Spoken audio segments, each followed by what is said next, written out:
성경 누가복음 13장 1절에서 5절 말씀을 가지고 회개하지 않으면 이와 같은 제목으로 잠시 은혜를 받도록 하겠습니다. 1절을 한번 읽어주시겠습니다. 시작. 그때 마치 두한 사람이 와서 빌라도와 그 사람들의 피를 우리의 죄를 섞은 대로 우리에게 하라. 아멘.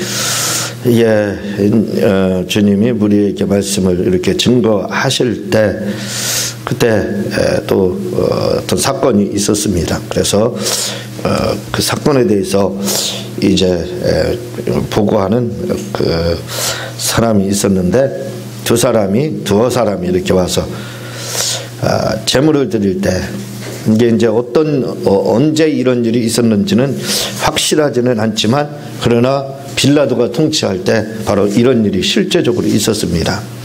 그들이 성전에서 제물을 드릴 때 제물에 섞인 그 사람을 죽여서 그들의 피로 제물을 섞여서 그 예배 그러니까 제사를 지난 일이 있었다 이 말입니다. 그거에 대해서 이제 이렇게 보고를 지금 하고 있는데 역사 구약의 이스라엘사 이렇게 하면 우리가 구약 이스라엘사에는 우리가 그 참고할 수 있는 것이 뭐냐면 요세푸스입니다. 요세푸스의 교회사하고 마카비우스 상하서 이렇게 이제 그걸 보게 되면 당시의 이스라엘의 역사를 우리가 알 수가 있게 됩니다.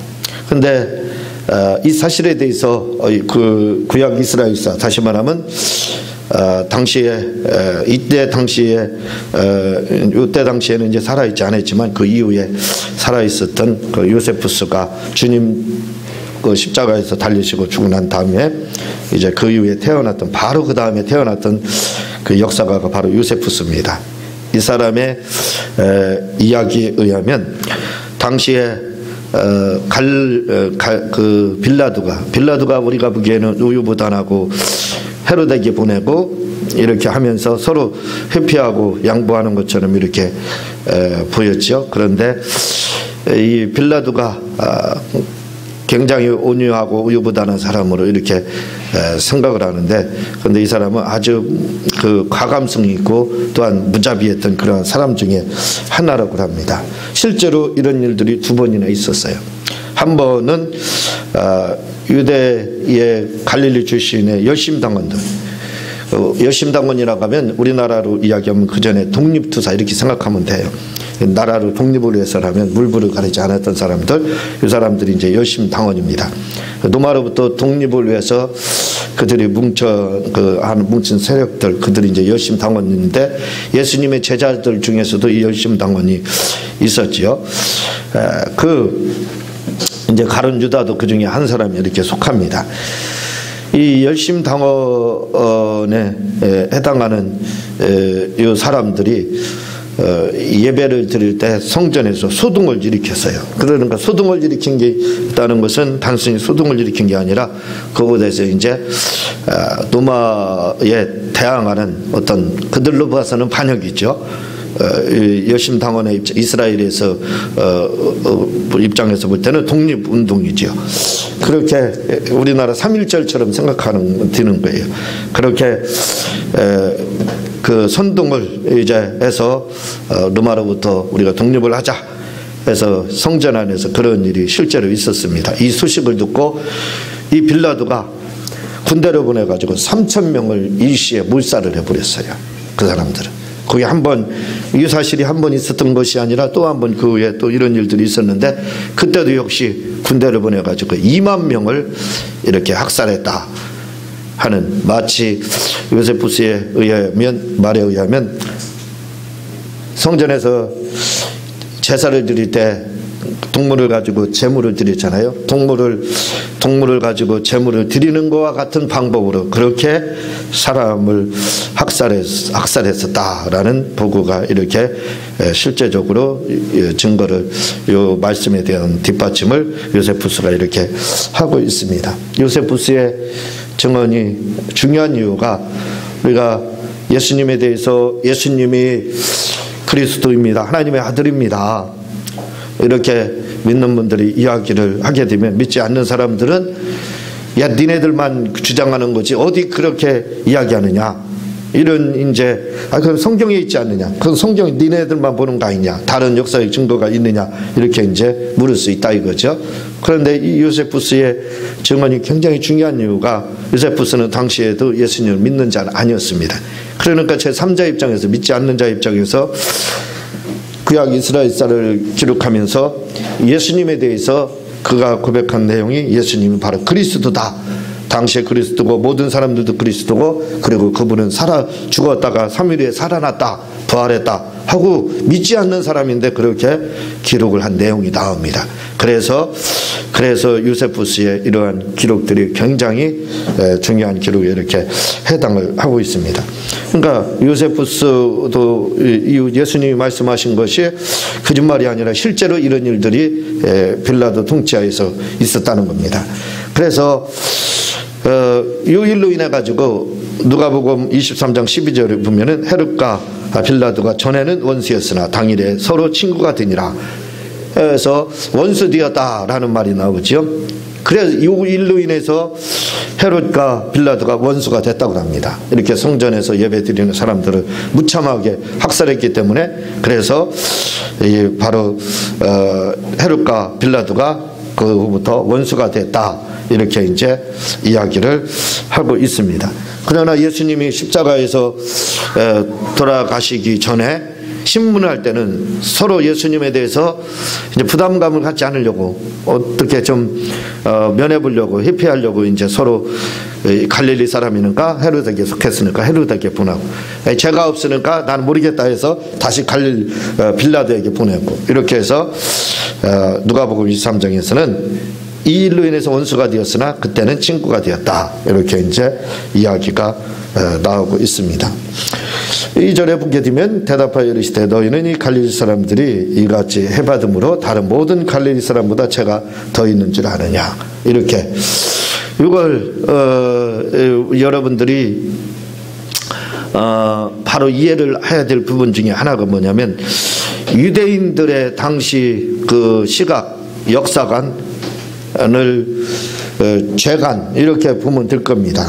무슨 말씀이냐면, 이스라엘 사람들은 불행한 사고나 또 어떤 일로 인해서 사람이 유절하거나 젊은 나이에요, 이렇게 되게 되면 그들은 다른 거 생각하지 않습니다. 다른 거 생각하지 않고 하나님이 뭐 이분을 영혼을 쓰시기 위해서 일찍 데려갔다라고도 긍정적으로 생각할 수도 있겠지만, 또 어떤 악한 영에 의해서 이런 공격을 당해서 일찍 죽을 수도 있었구나, 이렇게 이제 생각을 하지 않고 무조건 뭐라고 생각하냐면 죄 때문에 그렇다라고 생각을 합니다. 그래서 유대인들은 그래서 일찍 이런 불행한 사고로 다 죽게 되면 죄 때문에 그렇다라고 죄로 다 단정을 해버립니다. 정죄를 해버려요. 죄인이다, 죄 때문에 그렇다, 이렇게. 그래서 갈릴리 사람들이 이렇게 죽었다 이거죠. 그 왜 그랬느냐? 죄 때문에 그렇다. 이들은 무조건 그렇게 정죄를 합니다. 다른 거 생각하잖아요. 나라를 위해서 이렇게 독립운동하다 죽었는데 그런 것도 생각하지 않고 어쨌든 죄 때문에 죽었다, 이런 의식을 이들이 가졌어요. 그 욥기 4장 7절에도 욥이 고난을 당할 때 그의 친구들이 와서 하는 얘기가 뭡니까? 생각하여 보라, 죄 없이 망한 자가 누구인가?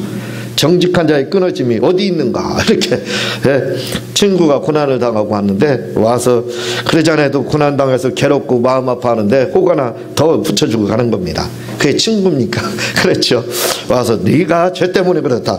이게 이스라엘 사람들의 그 죄관이에요. 정죄관.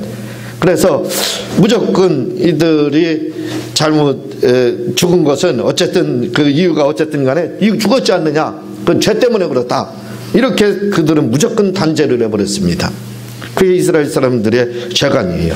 그래서 요한복음 9장 1절에서 3절에 보면요, 예수께서 길을 가실 때 날 때부터 맹인인 사람을 보신지라 제자들이 물어 이르되 랍비여, 이 사람의 맹인을 난 것이 누구의 죄로 인함입니까? 우리가 잘 알고 있잖아요. 길 갈 때 소경 하나 봤습니다. 그러니까 예수님께 이제 이들은 이런 역사관을 가지고, 이런 죄관을 가지고 물어봅니다. 이 사람 소경된 것이 본인의 죄 때문입니까? 아니면 그 부모들의 죄 때문입니까? 이렇게 물어보는 거예요. 왜? 이들은 무슨 일이 있으면, 이런 병에 걸린다든가 이런 일이 있으면 바로 정죄의식을 가지고 있습니다. 죄 때문에 그렇다라는 생각을 가지고 있었기 때문에 이렇게 물어보는 거예요. 그러는 예수님이 대답을 합니다. 예수님은 오늘 본문 말씀에도 보겠지만 누구를 막느라고 단죄하지 않았습니다. 정죄하지 않았어요. 우리랑은 좀 다릅니다. 그런데 이때도 주님이 말씀을 합니다. 뭐라고 말씀하냐면 예수께서 대답하시되 이 사람이나 그 부모의 죄로 인한 것이 아니라 그에게서 하나님이 하시는 일을 나타내고자 하십니다. 바로 이 일을 위해서 준비했다는 거예요. 내가 여기 지나갈 때가 있을 테다 이거죠. 메시아가요. 그리스도이신 예수님이 지나갈 때가 있을 때 그때 이 소경을 치료하기 위해서 주님이 하나님이 이렇게 하나님의 일을 나타나기 위해서 준비한 자다. 이렇게 그냥 이야기를 해버리는 거예요. 그가 죄 때문에 사람들은 정죄하려고 했지만 주님은 그렇게 보지 않더라 이거죠. 이게 이스라엘 사람들의 죄관입니다. 그래서 참 우리가 험담을 많이 하는 사람을 흉을 많이 부르는 사람들하고 이야기를 하면 화장실도 못 가잖아요. 같이 모여서 이야기 나누다가 흉 부르는 사람들이요, 뒷담화 하는 사람들 그렇게 모여가지고 얘기하다 보면 소변만 해갖고 대변만 해와도 못 가요. 왜? 내가 가면 그 다음 나 욕할까봐 두려워서 못 가는 거예요. 그게 생각나지 않습니까? 이스라엘 사람들이 바른 그런 그 일찍 죽고 싶어도 못 죽는 거예요. 왜냐하면 죽었다면 저 사람은 죄 때문에 죽었다 이렇게 그냥 정죄를 해버리니까 그거 죽고 싶어도 죽을 수 있겠어요? 마치 지금 그렇다 이거지요. 욥의 친구들이 욥을 향해서 이야기한 것처럼요, 생각하여 보라 죄 없이 망한 자가 누구 있느냐 이렇게. 여러분 보통 분들은, 범인들은, 그러니까 보통 사람들은 항상 무슨 문제가 있게 되면 이렇게 이제 죄를 들먹입니다. 죄 때문에 그렇다, 죄로 인해서 이렇다, 문제가 생겼다, 이렇게 이제 사람들은 그 정죄를 합니다. 가장 사실은 고약한 심보를 가지고 있는 사람이 뭐냐면 본인도 벌써 하나님으로부터 어떤 일이 있었을 때 하나님으로부터 내가 채찍에 맞아서 이렇게 됐구나, 주님께 내가 잘못해서 내가 이런 지금 어려움을 당하고 있구나, 그걸 다 알아요. 본인도요. 그런데 가가지고 꼬집습니다. 가서 한마디 더 하는 거예요. 너 바로 죄 때문에 그렇다, 네가 이런 일 때문에 그렇다, 그렇게 하는 분들이 많이 있다 이거지. 그러나 그렇게 할 필요가 없습니다. 본인도 벌써 왜 내가 지금 이러한 시련과 고난이 왔는지 안 가르쳐줘도 더 잘 알고 있어요. 근데 꼭 그걸 지적하는 사람이 있습니다. 당신 이것 때문에 그래, 이 죄 때문에 그래, 그러는 사람이, 그 사람은 바로 악한 사람이라는 거예요. 왜? 주님도 정죄하지 않았습니다. 오늘 말씀을 보면 주님도 이 죄 때문에 그랬지요, 주님 했을 때 결단코 죄 때문에 그렇지 않다라고 하고 있습니다. 물론 죄가 없을 수는 없지요. 그러나 주님은 정죄하지 않았다 이거죠. 그런데 왜 우리는 주님의 제자라고 하면서 왜 이렇게 정죄하기를 좋아합니까? 정죄하기를 좋아한다 이거죠. 그래서 당장 가서 선지자인 양, 내가 의로운 선지자인 양 가서 정죄를 해버립니다. 그것은 우리가 깐니마 다시 깐다는 뭐 그런 말이 있었잖아요. 그런 것처럼 다시 한번 거기다 고난을, 시련을 더 이렇게 주는 거에 지나지 않습니다. 본인도 그걸 알고 있다 이거죠. 그때는 조용히 우리의 말을 여러분들이 해주는 것이 그게 우리가 매너이고 또 그렇게 해야 되는 것이 우리 신앙인들이 할 일입니다. 하나님이 어떤 계획이 있다, 하나님이 당신을 사랑하기 때문에 그렇다라고 이야기를 해주는 것이 참으로 그 좋은 우리의 말씀이 이렇게 되는 겁니다. 그런 사람들이 얼마나 많이 있는지 몰라요. 무조건 무슨 일이 있으면 가서 차라리 병문안 안 왔으면 좋겠어요. 그렇지요. 무조건 가서 정죄하는 사람들이 있습니다. 제가 나이를 먹으면서 느끼는 게 한 가지가 있습니다. 그게 뭐냐면 나이가 어렸을 때는 이 정죄의식이, 비판의식이 굉장히 강해요. 그래서 작은 일도 무슨 일이도 그게 또 젊음입니다. 젊음이라는 것은 비판의식이죠. 근데 그런 의식이 저도 역시 강했었지요. 그러나 나이가 들면서 이제는 상대편을 생각해 줄 수 있고 고려해 줄 수가 있게 되었습니다. 그래서 어떤 일이 있는다든가 하면 정죄보다는 이해가 먼저가 돼요. 그럴 수도 있다. 그럴 수도 있지. 이런 마음이 먼저 듭니다. 그게 이제 나이가 들면서 제가 이렇게 변화된 모습 중에 하나인데, 그래서 우리에게 필요한 것은 주님도 정죄하지 않았다는 것. 그러므로 우리가 이런 고난을 당하고 어려움을 당하는 사람에게 아름답고 따뜻한 말로 이렇게 주님처럼, 주님의 제자는가 의류하는 우리가 되어야 됩니다. 정죄보다는 의류가 좋은 거예요. 그렇게 하시기를 주님의 이름으로 이렇게 부탁을 드립니다. 3절에 보면은 너에게 이르노니 아니라 너희도 만일 회개하지 아니하면 다 이와 같이 망하리라. 그러니까 이런 무참히 학살을 당했는데 저들은 다 죄 때문에 학살당한 거다, 이렇게 정죄를 하는데 주님은 뭐라고 이야기하냐면, 죄가 그들이 지금 죄에 대해서 죄가 많다 없다 그건 중요한 게 아니라 이거죠. 주님은 그들을 정죄하지 않았습니다. 단지 그들의 죽음을 보고 영혼의 죽음을 지금 이야기하고 있는 거예요. 육체의 죽음을 보고 영혼의 죽음에 대해서 이야기하는 거예요. 육체의 죽음은 중요하지 않다 이겁니다. 그렇잖아요. 한번 죽는 것은 이미 정해졌다 이거죠. 그러나 문제는 그 위에 심판이다. 히브리서에 그렇게 이야기를 하고 있습니다. 그러니까 죽는 거에 대해서는 그런 그 육체의 죽음에 대해서 주님은 정죄하지 않았습니다. 그러면서 주님은 그걸 가지고 영적인 이야기를 하고 있습니다. 뭐냐면 만일 너희가 회개하지 않으면 이와 같이 다 망하리라 라고 이야기를 하면서 회개할 거에 대해서 말씀을 하고 있습니다. 그러니까 이들은 육체가 죽었지만, 그러나 너희가 만일 회개하지 않으면 너희는 영원히 죽는다라고 주님은 지금 그들에게 교훈의 말씀을 하고 있습니다. 4절에 보면은요, 또 실로암에서 망대가 무너져 치어 죽은 18사람이 예루살렘에 거한 모든 사람보다 죄가 더 있는 줄 아느냐 말씀드렸죠. 이스라엘 사람들의 죄가 아닙니다. 이렇게 사람이 죽게 되면 무조건 죄 정죄하는 거예요. 죄 때문에 그렇다라고 정죄를 이렇게 하는 겁니다. 이때 그 빌라도 때 이 실로암 못이 있는데 연못이죠. 그래서 그 아까 요한복음 9장 1절에서 3절 누구의 죄 때문에 저렇습니까 했던 그 소경, 그 소경에 대해서 주님이 실로암 못에 가서 씻으라, 진흙을 이겨서 눈에 발라주고요. 그렇게 했던 것이 바로 이 실로암 못이죠.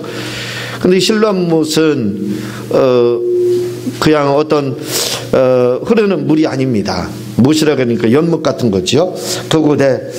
그곳이 식수원이라는 거예요. 이것은 아수르가 침입했을 때 히스기야 왕이 물을 기운에서 흐르는 물을 끌어다가 예루살렘에다 이 저수지를 만들어서 식수원을 만드는 거예요.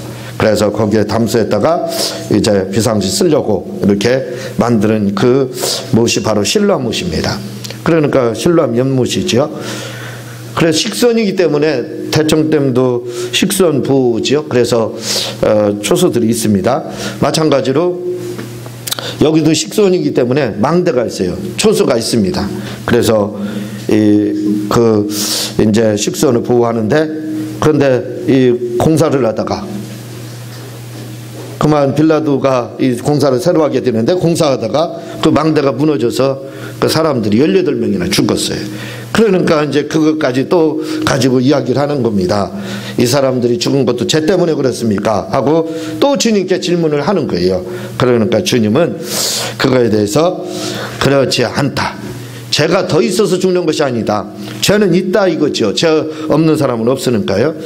그러나 중요한 것은 너에게 이르느니 아니라 너희도 만일 회개하지 않으면 다 이와 같이 망하리라. 영적으로 망한다, 이렇게 주님이 지금 말씀을 하고 있는 것을 보게 됩니다. 그래서 우리에게 필요한 것이 먼저 58절에 보면 길에 있을 때 화해라, 이렇게 말씀을 드렸죠. 그래 우리가 주님을 믿을 수 있는 지금 기회가 주어졌을 때 우리는 예수님을 주님으로 영접하고 그리고 회개하고, 그런 기회를 놓치면 이제 옥에 갇히는 일이 있게 된다 이거죠. 그러니까 더 이상의 기회는 우리에게 주어지지 않습니다. 그러니까 길에 있을 때 우리가 화해할 그런 기회가 지금 우리에게 있다 이거죠. 지금 우리가 살아있을 때, 영혼이 육체 가운데 머물러 있을 때 예수님을 믿고 회개할 수 있는 기회도 주어진다 이거죠. 그 이후에는 그런 기회들이 주어지지 않습니다.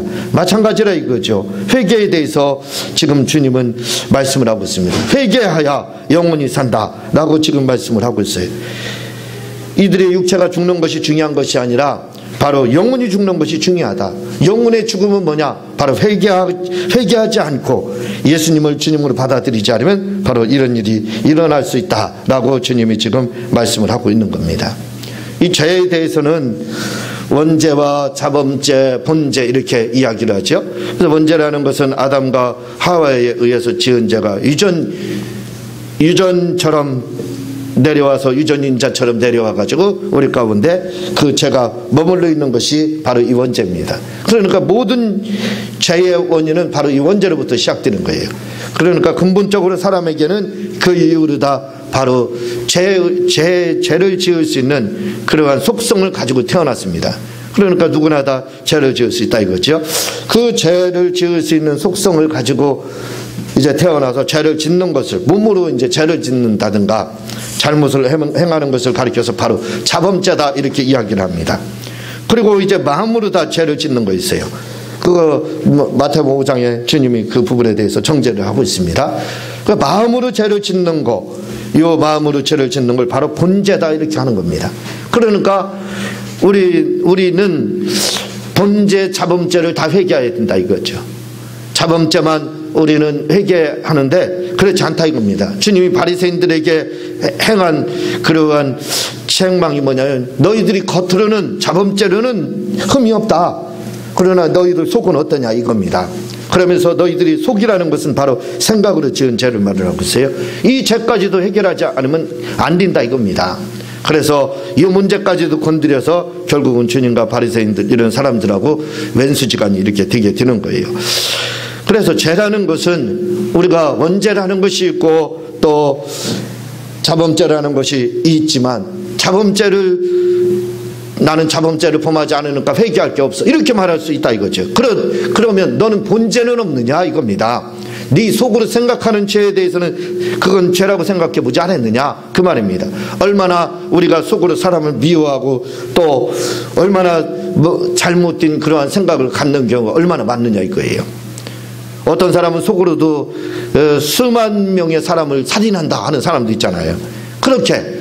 그러니까 그것도 죄다. 그것도 바로 살인죄에 해당하다라고 주님은 말씀을 하고 그게 바로 본죄라 이거죠. 이런 죄에는 원죄와 자범죄와 본죄가 있습니다. 근데 이 원죄는 주님이 십자가에 달리심으로 말미암아 이미 주님이 십자가에 달리셔서 물과 피를 다 쏟으심으로 말미암아 해결이 됐어요. 그래서 과거, 현재, 미래의 죄가 다 해결이 됐습니다. 어떤 죄가요? 원죄. 아담, 하와가 범죄한 그 죄의 속성에 대한 그러한 죄에 대해서는 주님이 십자가에서 감당을 하셨습니다. 그러나 지금 남아있는 죄가 있다 이거죠. 그것은 바로 자범죄, 본죄라 이거죠. 우리가 이 문제를 해결해야 됩니다. 그래서 주님이 우리가 이제 목사님들이 말씀 가운데 당신의 죄, 과거, 현재, 미래의 죄까지 다 사했습니다. 이렇게 이야기한다. 맞습니다. 사했습니다. 그런데 그 죄는 어떤 죄를 사했느냐 이거예요. 우리가 과거, 현재, 미래의 죄를 다 사했습니다 하니까 그래? 그러면 내가 가서 다시 죄를 지어도 되겠네. 다 사했으니까. 그렇게 받아들입니다. 그건 원죄에 대한 사함을 말씀하고 있는 거예요. 그러나 자범죄와 본죄는 사함받는 게 아닙니다. 사함받는 게 아니라 용서를 받아야 돼요. 원죄는 사함을 받는 거지만 자범죄와 본죄는 용서를 받는 거예요. 뭘 통해서? 바로 자복과 토설을 통해서 내가 그것을 잘못했다고 고백함으로써 용서를 받아야 되는 것이 바로 이 자범죄와 본죄에 해당하는 것입니다. 그런데 우리는 과거, 현재, 미래의 죄를 다 사함 받았습니다 하니까 이게 원죄를 말하는 건지 자범죄를 말하는 건지 본죄를 말하는 건지 몰라요. 그냥 죄 다 똑같으니까 파랍토마를 말하는 건지 그렇게 합니다. 그러나 파랍투마가 아니라 하말티아 원죄를 말하라고 했어요. 원죄를 용서를 받았다는 거예요. 원죄 사함을 아담이 지은 죄를 용서를 받았다는 거예요. 그리고 이 자범죄와 본죄는 네가 해결하라는 겁니다. 네가 토설함으로, 네가 회개함으로 이 문제는 너의 몫이라는 거예요. 그게 바로 주님의 말씀입니다. 그러나 우리는 과거, 현재, 미래의 죄를 다 사했으니까 뭐 나는 자유다, 그렇게 해서요, 어떤 분이 뭐라고 표현하는 줄 아세요? 여러분 007 시리즈가 있습니다. 영화가 30년 전부터 나왔나 해서 지금까지도 1년에 꼭 한 번 정도는 이렇게 나오잖아요. 007이라는 그 명칭이 뭐예요? 살인면허입니다. 살인면허. 사람을 죽일 수 있는 면허를 가지고 있는 게 007이에요. 그런데 오늘날 우리 교회에서 사용되는 회개라는 것이 사람들은 어떻게 받아들이는 줄 아세요? 007 살인면허로 받아들이고 있습니다. 왠지 아세요? 이게 무서운 얘기입니다. 왜냐하면 사람을 죽이고 회개하면 돼, 이렇게 받아들이는 거예요. 그게 뭡니까? 살인면허, 007 살인면허 가지고 있는 거 똑같은 거예요. 그래서 회개가 하나님께 바로 돌아와서 참으로 하나님을 이해하고 그분을 사랑하고 그의 말씀대로 살고 상습적으로 반복해서 짓는지가 쟀는지가 아니라 그분을 위해서 참으로 바른 생활을 하는 것이, 의로운 생활을 하는 것이, 사랑하고 그분의 말씀대로 사는 것이 바로 회개입니다. 그런데 오늘날 회개를 그렇게 생각하지 않아요. 007 살인면허로 생각합니다. 저거 견물생심 탐난다 이거죠. 보면 저거 좋네, 세우는 자전거나 뭐 좋은 거 있다 이거죠. 저거 열쇠 채워지지 않았구나, 새 건데 에이 가져가자. 왜 가져갑니까? 잡히면 뭐라 하는 줄 아세요? 회개하면 돼요. 그렇게 하는 거예요. 네? 그래서 그것 때문에 실망해서 예수 안 믿는 사람들이 또 얼마나 많이 있습니까? 아니 예수 믿는 사람들이 어떻게 도둑질을 해? 그 왜 하는 줄 아세요? 007 살인면허를 가지고 있습니다. 그래서 그거 가지고 있으니까 어떻게 해요? 회개하면 다 사함 받는다 이거예요. 다 해결된다 이거예요. 그래서 마음껏 죄를 짓는데 마음껏 죄를 짓습니다. 이게 문제라는 거예요 지금요.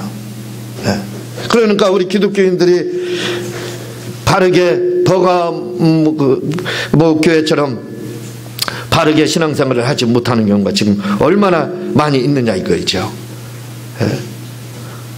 잘못된 신앙생활을 하는 경우가 얼마나 많이 있느냐 이거죠. 왜? 나는 살인면허 가지고 있다 이거예요. 어떤 죄를 짓더라도 용서가 되는가? 007 살인면허 가지고 있으니까 그러면 된다 이거예요. 이게 과연 가당한 말이냐 이거죠. 여러분 분명히 아셔야 됩니다. 그러한 회는 고범죄 이렇게 이야기를 하고 있습니다. 자범죄가 아니라 고범죄. 고범죄는 사함을 받지 못하는 죄라고 성경은 말씀하고 있습니다. 고의적으로 짓는 죄다 이거죠. 이 죄에 대해서는 우리가 회개할 수 없는 죄라고 히브리서에서 이렇게 이야기를 하고 있다는 것을 기억해야 됩니다. 그래서 죄에 대한 자유함을 가지고 이 죄를 짓는 경우가 얼마나 많이 있느냐 이거죠. 우리가 여러분 죄에 대해서는 사실 민감해야 됩니다. 그래서 작은 거라도 철저하게 회개하고 고의적으로다. 파랍투마라는 것은 고범죄라는 뜻이 아니에요. 자범죄라는 이 파랍투마라는 것은 고범죄라는 뜻이 아닙니다. 말 그대로 실수예요. 내가 하나님의 말씀대로 살다 보니까 어떻게 하다 보니까 실수했다 이거죠. 그래서 짓는 죄를 바로 자범죄라고 하는 겁니다. 그 죄에 대해서는 회개가 된다 이거죠. 그러나 고범죄에 대해서는, 고의적으로 진 죄에 대해서는 회개할 수 없는 죄다 이렇게 성경은 이야기를 하고 있습니다. 그걸 우리가 알고 회개할 수 있는 죄는 저질러 이렇게 저렸다 할지라도 회개할 수 있지만, 그래서 여러분들이 고범죄를 지어서는 안 되는 겁니다. 베드로가요, 요한복음 13장 8절에 베드로가 가르되 내 발을 절대로 씻기지 못하나이다. 예수께서 대답하시되 내가 너를 씻기지 아니하면 너와 나와 상관이 없느니라 이렇게 이야기를 합니다. 그러니까 베드로가 그러니까 다 씻겨달라 이렇게 이야기해요. 그러니까 요한복음 13장 10절에 보면 예수께서 가라사대 이미 목욕한 자는 발밖에 씻을 필요가 없느니라 온몸이 깨끗하니라 이렇게 이야기하고 있습니다. 몸은 다 깨끗한데 뭐예요? 발은 씻어야 된다는 거예요. 이게 바로 자범죄에 대한 회개입니다. 원죄에 대해서는 주님이 이미 십자가에서 그 죄를 다 사함을 하셨습니다. 그러니까 주님이 그 죄를 담당을 하셨어요. 그러나 자범죄는 그렇지 않다 이거죠. 이 문제는 네가 해결하는 겁니다. 이 문제는 너의 몫이라는 거예요. 네가 도서를 하에 딘다는 거예요. 그리고 분명히 발밖에 씻을 것이 없다 이렇게 이야기를 하고, 이건 실수를 말을 하고 있습니다. 파라투마를 말을 하고 있어요. 고범죄를 말을 하고 있는 게 아니에요. 그러므로 우리가 영원히 살기 위해서는 바로 회개를 해야 된다 이거죠. 회개를 해야 돼. 고범죄는 고범죄가 아니라 이거죠. 자범죄에 대한 회개를 우리가 철저히 할 필요가 있다 이겁니다. 제가 21살 때 예수님을 영접을 하고 또 주님을 만났습니다. 사람들이 제가 주님을 만났다고 그러면 뭐라고 생각하냐면 그냥 인격적으로 만났겠지. 사람 보통은 인격적으로 만나죠. 그래서 말씀 속에서 주님을 만나고 하는 것도 인격적이에요. 근데 저는 주님을 만났다 이렇게 할 때는 인격적으로 만난 걸 말하는 게 아니에요. 실제적으로 저는 주님을 만났습니다. 그래서 그걸 말씀을 드리는 거예요. 그러니까 제가 지금 예수님을 만나고 나서 이제 30년 돼가지만 그 열정이라는 것이 21살 때나 지금이나 변함이 없어요. 뭐 잘 아시겠지만 저의 열정이라는 것은 변함이 없습니다. 주님을 향한 열정이라는 것은 이거다 싶으면 아직도 똑같습니다. 물불을 가리지 않아요. 왜냐하면 그냥 인격적으로 주님을 예수님이 준 구주래 이렇게 만난 게 아니에요. 저는 철저하게 주님을 만났기 때문에 그래서 압니다. 주님과의 만남의 경험이 있기 때문에 열심을 낼 수밖에 없어요. 내 영혼이 어떻게 될지를 너무나도 잘 알고 있습니다. 그러니까 죄를 짓지 않으려고 노력을 하고 오직 주님만 사랑하고 주님을 의지하려고만 그 말씀대로만 살려고 열심을 내는 거예요. 제가 하루는 기도를 했습니다. 기도를 하고 싶은데 주님을 만난 후에 기도를 하고 싶은데 기도할 데가 없어서 제 시골 다니던 감리교회에서 거기엔 사람이 없어요. 그래서 문은 항상 열려 있고요. 동네 교회는가. 그래서 거기에 들어가서 문을 다 잠그고 이제 기도를 하는 겁니다. 막 소리내서 기도를 하면서 하나님 저의 죄를 회개합니다 하고 막 용서를 빌었어요. 그때 주님의 모습이 제게 보였습니다. 그 주님의 모습이 보였는데 그곳이 지금도 기억이 나지만 계단식으로 돌계단식으로 되어 있는데 이렇게 올라가는 거예요. 그런데 주님이 그게 계단이 있는지 없는지는 몰라요. 그런 계단이. 그래서 제가 본 겁니다. 이렇게 올라가면서 주님이 십자가를 지고 그곳에 올라가더라고요. 그래서 제가 그걸 보고 주님 저의 죄를 용서해달라고 계속 기도를 하니까 주님이 저를 돌아보면서 쳐다보는데 주님과 제 눈이 딱 마주쳤습니다. 그러면서 주님이 저에게 뭐라고 하냐면 이 십자가는 네 죄의 십자가다 이렇게 말씀하는 거예요. 저는 그래서 알았습니다. 내가 원죄는 주님으로부터 사함을 받았어요. 그러나 주님이 이 죄는 너의 죄다 이렇게 이야기한 것은 분명히 말씀했습니다. 이것은 아담의 죄다 원죄다 이렇게 말씀하지 않았어요. 이것은 네 죄의 십자가다 이렇게 말씀을 했어요. 주님은 분명히 그렇게 말씀했습니다. 내 죄의 십자가다 그랬지 아담이 지은 원죄에 대한 십자가다 이렇게 하지 않았습니다. 바로 우리가 이 자범죄에 대한 문제는 과거 현재 미래의 죄가 용서받은 것이 아니에요. 이 죄는 바로 우리가 회개할 때만 이 죄는 용서를 받는다 이거죠. 그러므로 여러분들 참으로 주님 앞에 철저하게 회개하는 그러한 우리 모두가 돼야 됩니다. 그러한 믿음을 가져야 돼요. 제가 어떤 분이 제가 이 교회를 개척하고 아주 오래된 이야기 있죠. 어떤 분이 어떻게 회개해야 됩니까? 그 회개를 해야 되는데 회개할 줄은 모른다 이거죠. 그래서 어떻게 회개해야 됩니까? 라고 이야기를 물었어요. 그래서 제가 이렇게 말씀드렸습니다. 회개라는 것은 그냥 작은 거 생각나는 거 다 하는 것도 굉장히 중요합니다. 그러나 여러분들 회개에도 물구가 열리는 게 있어요. 물구가 팍 터져야 돼요. 그러면 나머지는 줄줄입니다. 자동으로 탁탁탁 뛰어나와요. 그걸 저는 입체적인 회개다 이렇게 말씀드리죠. 그런 회개를 해보았습니다. 그래서 그걸 아는 거예요. 그런데 그런 회개는 그냥 하나님 나의 죄를 내가 이렇게 어쩔 수 없이 죄를 저질렀습니다. 그런 회개를 말하는 게 아니에요.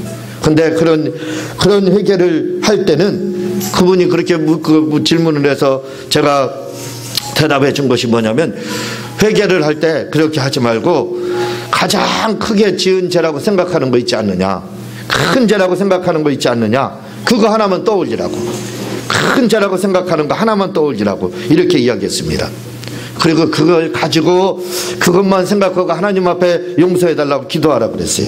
그랬더니 그분이 회개가 터졌어요. 그래서 얼마나 열정적으로 막 회개했는지 몰라요.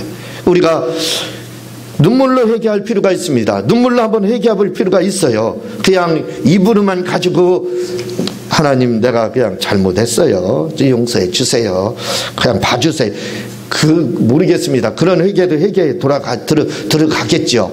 그러나 때로는 그렇게 눈물 콧물을 쏟으면서 할 필요가 있어요. 그걸 일생에 한 번 정도는 해야 됩니다. 그런데 그런 회개를 하면은 죄사함의 확신을 갖게 돼요. 저처럼 죄사함의 확신을 완전히 갖게 됩니다. 그래서 자유함이 그때 찾아와요.